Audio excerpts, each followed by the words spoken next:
प्रबोधिनी एकादशी कार्तिक शुक्ल पक्ष। श्री कृष्ण भगवान ने कहा, हे अर्जुन, तुम मेरे बड़े ही प्रिय सखा हो। हे पार्थ, अब मैं तुम्हें पापों का नाश करने वाली तथा पुण्य और मुक्ति को देने वाली प्रबोधिनी एकादशी की कथा सुनाता हूँ। श्रद्धा पूर्वक सुनो। इस संबंध में मैं तुम्हें नारद और ब्रह्मा जी के बीच हुए वार्तालाप को सुनाता हूँ। एक बार नारद जी ने ब्रह्मा जी से पूछा, हे पिता, प्रबोधिनी एकादशी के व्रत का क्या फल होता है? आप कृपा करके मुझे ये सब विस्तार पूर्वक बताएं। ब्रह्मा जी बोले, हे पुत्र, कार्तिक मास के शुक्ल पक्ष की प्रबोधिनी एकादशी के व्रत का फल 1,000 अश्वमेध तथा 100 राजसूय यज्ञ के फल के बराबर होता है। नारद जी ने पूछा, हे पिता, एक संध्या को भोजन करने से, रात्रि में भोजन करने तथा पूरे दिन उपवास करने से क्या क्या फल मिलता है, उसे आप समझाइए। ब्रह्मा जी बोले, हे नारद, एक संध्या को भोजन करने से 2 जन्म के तथा पूरे दिन उपवास करने से 7 जन्म के समस्त पाप नष्ट हो जाते हैं। जिस वस्तु का त्रिलोक में मिलना दुष्कर है, वह वस्तु भी प्रबोधिनी एकादशी के व्रत से मिल जाती है। प्रबोधिनी एकादशी के व्रत के प्रभाव से बड़े से बड़ा पाप भी क्षण मात्र में ही नष्ट हो जाता है। पूर्व जन्म के किए हुए अनेक बुरे कर्मों को प्रबोधिनी एकादशी का व्रत क्षण भर में नष्ट कर देता है। जो मनुष्य अपने स्वभाव अनुसार प्रबोधिनी एकादशी का विधि पूर्वक व्रत करते हैं, उन्हें पूर्ण फल प्राप्त होता है। हे पुत्र, जो मनुष्य श्रद्धा पूर्वक इस दिन थोड़ा भी पुण्य करते हैं, उसका वह पुण्य पर्वत के समान अटल हो जाता है। जो अपने हृदय के अंदर ही ऐसा ध्यान करते हैं कि प्रबोधिनी एकादशी का व्रत करूंगा, उनके 100 जन्म के पाप नष्ट हो जाते हैं। जो मनुष्य प्रबोधिनी एकादशी को रात्रि जागरण करते हैं, उनकी बीती हुई तथा आने वाली 10 पीढ़ियां विष्णु लोक में जाकर वास करती हैं और नरक में अनेक दुखों को भोगते हुए उनके पितृ विष्णु लोक में जाकर सुख भोगते हैं। हे पुत्र, ब्रह्म हत्या आदि महान पाप भी प्रबोधिनी एकादशी के दिन रात्रि को जागरण करने से नष्ट हो जाते हैं। प्रबोधिनी एकादशी को रात्रि को जागरण करने का फल अश्वमेध आदि यज्ञों के फल से अधिक होता है। समस्त तीर्थों में जाने तथा गो, स्वर्ण, भूमि आदि के दान का फल प्रबोधिनी एकादशी के रात्रि के जागरण करने के फल के बराबर होता है। हे नारद, इस संसार में उसी का जीवन सफल है जिसने प्रबोधिनी एकादशी के व्रत द्वारा अपने कुल को पवित्र किया है। संसार में जितने भी तीर्थ हैं तथा जितने भी तीर्थों की आशा की जा सकती है, वह प्रबोधिनी एकादशी का व्रत करने वाले के घर में रहते हैं। मनुष्य को समस्त कर्मों को त्यागते हुए भगवान की प्रसन्नता के लिए कार्तिक मास की प्रबोधिनी एकादशी का व्रत अवश्य करना चाहिए। जो मनुष्य इस एकादशी व्रत को करता है, वह धनवान, योगी, तपस्वी तथा इंद्रियों को जीतने वाला होता है, क्योंकि एकादशी भगवान विष्णु की अत्यंत प्रिय है। इसके व्रत के प्रभाव से मनुष्य पुनः जन्म नहीं लेता है। इस व्रत के प्रभाव से कायिक, वाचिक और मानसिक तीनों प्रकार के पाप नष्ट हो जाते हैं। इस एकादशी के दिन जो मनुष्य भगवान की प्राप्ति के लिए दान, तप, होम, यज्ञ आदि करते हैं, उन्हें अक्षय पुण्य मिलता है। प्रबोधिनी एकादशी के दिन भगवान की पूजा करने से बाल, यौवन और वृद्धावस्था के समस्त पाप नष्ट हो जाते हैं। इस एकादशी की रात्रि को जागरण करने का फल सूर्य ग्रहण के समय स्नान करने के फल से 1,000 गुना अधिक होता है। मनुष्य अपने जन्म से लेकर जो पुण्य करता है, वह पुण्य प्रबोधिनी एकादशी के व्रत के पुण्य के सामने व्यर्थ है। जो मनुष्य प्रबोधिनी एकादशी का व्रत नहीं करता, उसके समस्त पुण्य व्यर्थ हो जाते हैं। इसलिए हे नारद, तुमको भी विधि पूर्वक विष्णु भगवान की पूजा करनी चाहिए। जो मनुष्य कार्तिक मास में धर्मपरायण होकर अन्य व्यक्तियों का अन्न नहीं खाते, उन्हें चंद्रायन व्रत का फल मिलता है। कार्तिक मास में भगवान दान आदि से उतने प्रसन्न नहीं होते जितने कि शास्त्रों की कथा सुनने से प्रसन्न होते हैं। कार्तिक मास में जो मनुष्य भगवान की कथा को थोड़ा बहुत पढ़ते हैं या सुनते हैं, उन्हें 100 गायों के दान का फल मिलता है। ये सुनकर नारद जी बोले, हे परमपिता, अब आप एकादशी के व्रत का विधान कहिए और कैसा व्रत करने से कैसा पुण्य मिलता है वह भी समझाइए। ब्रह्मा जी बोले, हे नारद, इस एकादशी के दिन मनुष्य को ब्रह्म मुहूर्त में उठना चाहिए और स्नान आदि से निर्वृत्त होकर व्रत का संकल्प करना चाहिए।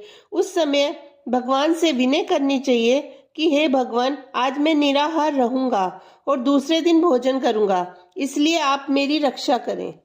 इस प्रकार विनय करके भगवान की पूजा करनी चाहिए और व्रत प्रारंभ करना चाहिए। उस रात्रि को भगवान के समीप गीत, नृत्य, बाजे तथा कथा कीर्तन करते हुए रात्रि व्यतीत करनी चाहिए। प्रबोधिनी एकादशी के दिन कृपणता को त्याग कर बहुत से पुष्प, अगर, धूप आदि से भगवान की आराधना करनी चाहिए। शंख के जल से भगवान को अर्घ्य देना चाहिए। इसका फल तीर्थ दान आदि से करोड़ गुना अधिक होता है। जो मनुष्य अगस्त्य पुष्प से भगवान की पूजा करते हैं, उनके सामने इंद्र भी हाथ जोड़ता है। कार्तिक मास में जो बिल्व पत्र से भगवान की पूजा करते हैं, उन्हें अंत में मुक्ति मिलती है। कार्तिक में जो मनुष्य तुलसी जी से भगवान की पूजा करता है, उसके 10,000 जन्मों के समस्त पाप नष्ट हो जाते हैं। जो मनुष्य इस माह में श्री तुलसी जी के दर्शन करते हैं, जहाँ छूते हैं, जहाँ ध्यान करते हैं, या कीर्तन करते हैं, या रोपण करते हैं अथवा सेवा करते हैं, वह 1000 कोटि युग तक भगवान के घर में रहते हैं। जो मनुष्य तुलसी का पेड़ लगाते हैं, उनके कुटुंब में जो पैदा होते हैं, वह प्रलय के अंत तक विष्णु लोक में रहते हैं। जो भगवान की कदम पुष्प से पूजा करते हैं, वे यमराज के दुखों को नहीं पाते। समस्त मनोवांछाओं को पूरा करने वाले भगवान कदम पुष्प को देखकर अत्यंत प्रसन्न होते हैं। यदि उनकी कदम्ब पुष्प से पूजा की जाए तो फिर बात ही क्या है। जो गुलाब के पुष्प से भगवान की पूजा करते हैं, उन्हें मुक्ति मिलती है। जो मनुष्य बकुल और अशोक के फूलों से भगवान की पूजा करते हैं, वे अनंत काल तक शोक से रहित हो जाते हैं। जो मनुष्य विष्णु भगवान की सफेद और लाल कनेर के फूलों से पूजा करते हैं, उन पर भगवान अत्यंत प्रसन्न होते हैं। जो मनुष्य विष्णु भगवान की दूर्वा दल से पूजा करते हैं, वे पूजा के फल से 100 गुना फल अधिक पाते हैं। जो भगवान की शमी पत्र से पूजा करते हैं, वे भयानक यमराज के मार्ग को सरलता से पार कर जाते हैं। जो मनुष्य चंपक पुष्प से भगवान विष्णु की पूजा करते हैं, वे आवागमन के चक्कर से छूट जाते हैं।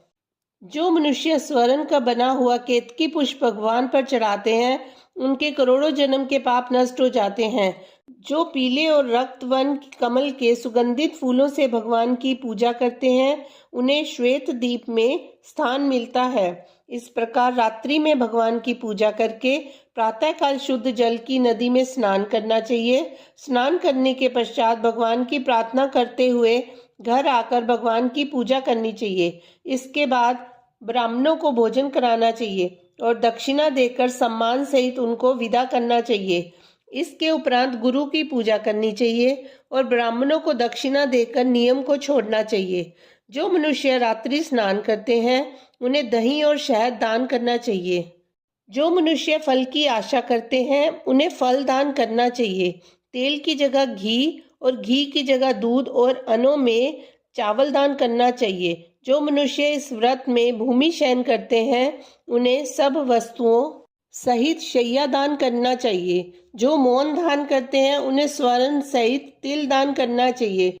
जो मनुष्य कार्तिक मास में उपान्ह धारण नहीं करते, उन्हें उपान्ह दान करना चाहिए। जो इस मास में नमक त्यागते हैं, उन्हें शक्कर दान करनी चाहिए। जो मनुष्य नित्य प्रतिदेव मंदिरों में दीप जलाते हैं, उन्हें स्वर्ण या तांबे के दीप को घी तथा बत्ती सहित दान करना चाहिए। जो मनुष्य चातुर्मास्य व्रत में किसी वस्तु को त्याग देते हैं, उन्हें उस दिन से पुनः ग्रहण करनी चाहिए। जो मनुष्य प्रबोधिनी एकादशी के दिन विधि पूर्वक व्रत करते हैं, उन्हें अनंत सुख मिलता है और अंत में स्वर्ग को जाते हैं। जो मनुष्य चातुर्मास्य व्रत को बिना किसी विघ्न के पूरा कर देते हैं, उन्हें दोबारा जन्म नहीं मिलता। जिन मनुष्यों का व्रत खंडित हो जाता है, उन्हें दोबारा प्रारंभ कर लेना चाहिए। जो मनुष्य इस एकादशी के महात्म्य को सुनते व पढ़ते हैं, उन्हें अश्वमेध यज्ञ का फल मिलता है। कथासार स्वाध्याय, तपस्या व त्याग की दृष्टि से चातुर्मास्य का नियम बेहद महत्वपूर्ण है। भगवान श्री विष्णु की भक्ति में लीन होने के लिए ये समय अत्यंत उत्तम होता है। गृहस्थ में बंधा व्यक्ति भी चातुर्मास्य में भगवान विष्णु की भक्ति का पूरा लाभ उठा सकता है। ओम जय जगदीश हरे, स्वामी जय जगदीश हरे। भक्त जनों के संकट क्षण में दूर करे। ओम जय जगदीश हरे। जो ध्यावे फल पावे, दुख बिन से मन का। सुख संपत्ति घर आवे, कष्ट मिटे तन का। ओम जय जगदीश हरे। मात पिता तुम मेरे, शरण गहूँ मैं किसकी। तुम बिन और न दूजा, आस करूँ मैं जिसकी। ओम जय जगदीश हरे। तुम पूरन परमात्मा, तुम अंतर्यामी। पार ब्रह्म परमेश्वर, तुम सबके स्वामी। ओम जय जगदीश हरे। तुम करुणा के सागर, तुम पालन करता। मैं मूरख खल कामी, कृपा करो भरता। ओम जय जगदीश हरे। तुम हो एक अगोचर, सबके प्राणपति। किस विधि मिलूं दया में, तुमको मैं कुमति। ओम जय जगदीश हरे। दीन बंधु दुख हरता, तुम रक्षक मेरे। अपने हाथ बढ़ाओ, द्वार पड़ा मैं तेरे। ओम जय जगदीश हरे। विषय विकार मिटाओ, पाप हरो देवा। श्रद्धा भक्ति बढ़ाओ, संतन की सेवा। ओम जय जगदीश हरे। तन मन धन सब कुछ है तेरा। तेरा तुझको अर्पण, क्या लागे मेरा। ओम जय जगदीश हरे।